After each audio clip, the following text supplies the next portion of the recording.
Hello, Assalamu alaikum. It's me, Sabina, with my August 2023 newsletter video blog summary.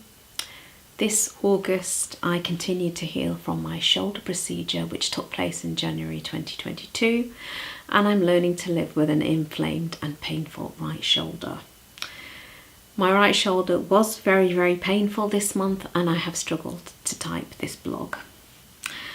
I attended a 2-day online webinar titled Journey Towards Meaningful Connectivity, Exploring Value with the Institute of Social Entrepreneurs Asia.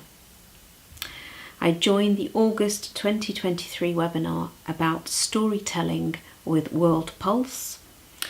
I listened to guest speakers highlighting how to teach literacy to deaf learners from eKitabu. This session was organised by the World Literacy Foundation and Sunbox monthly webinars. That was a mouthful.